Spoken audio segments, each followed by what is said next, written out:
వాళ్ళకి ఇంటిని అప్పగించడం జరిగింది. జీబీఎస్ వ్యాధిపై ఆందోళన చెందాల్సిన అవసరం లేదన్నారు మచిలీపట్నం జీజీహెచ్ సూపరింటెండెంట్ ఆశలత. అన్నింటినీ ఎదుర్కొనేందుకు సిద్ధంగా ఉన్నామన్నారు. దీనికోసం ప్రత్యేక వార్డును కూడా ఏర్పాటు చేశామన్నారు. జీబీఎస్ అంటువ్యాధి కాదని స్పష్టం చేశారు. కృష్ణా జిల్లా ప్రజలు భయపడాల్సిన అవసరం లేదన్నారు. నోడల్ ఆఫీసర్గా న్యూరో ఫిజిషియన్ కిరణ్ను నియమించినట్లు ఆమె తెలిపారు. ఈ వ్యాధి ముఖ్యంగా నరాలకు సంబంధించిందన్నారు. కాళ్ళు తిమ్మిర్లు, నడవలేకపోవటం వంటి లక్షణాలు ఉంటే హాస్పిటల్లో పరీక్ష చేయించుకోవాలన్నారు.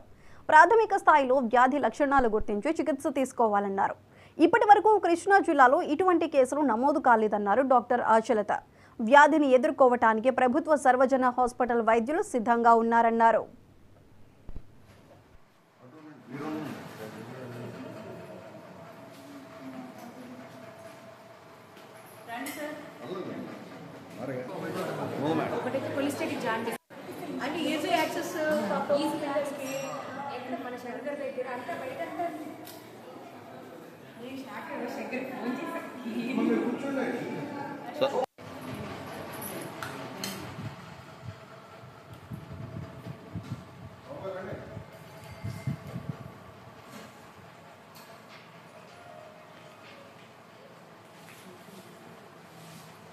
గులెన్-బారీ సిండ్రోమ్ జీబీఎస్ అనే వ్యాధి గురించి, దాని లక్షణాల గురించి మీకు షార్ట్గా వివరిస్తాను.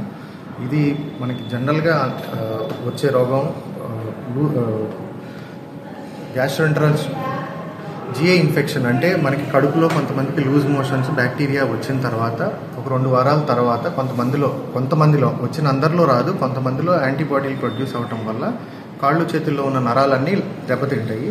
ఈ లక్షణాలు మొదటిగా గుర్తించి తొందరగా ఇంజెక్షన్ అది తీసుకుంటే వ్యాధి పెరగకుండా ఆపుకోవచ్చు. ఇది మొదలయ్యేటప్పుడు కాళ్ళు చేతులు బాగా తిమ్మిరిలెక్కటం, మంటలు అలాగా మొదలవుతుంది. తర్వాత మెల్లమెల్లగా కాళ్ళల్లో చేతుల్లో వీక్నెస్, నడకలో ఇబ్బంది రావటం, చేయి పట్టు తగ్గటం, నడవలేకపోవటం లక్షణాలు వస్తాయి. ఈ స్టేజ్లో కనుక వచ్చి టైంకి ఇంజెక్షన్ స్టార్ట్ చేసుకుని ఒక 5 నుంచి 7 రోజులు కోర్స్ కంప్లీట్ చేసుకుంటే వ్యాధి ఇంకా పెరిగే అవకాశం తగ్గిపోతుంది. ఆ తర్వాత మిగిలిన ట్యాబ్లెట్లు వాడుతూ ఫిజియోథెరపీ చేసుకుంటూ ఉంటే నిదానంగా రికవర్ అయిపోతారు. గులెన్-బారీ సిండ్రోమ్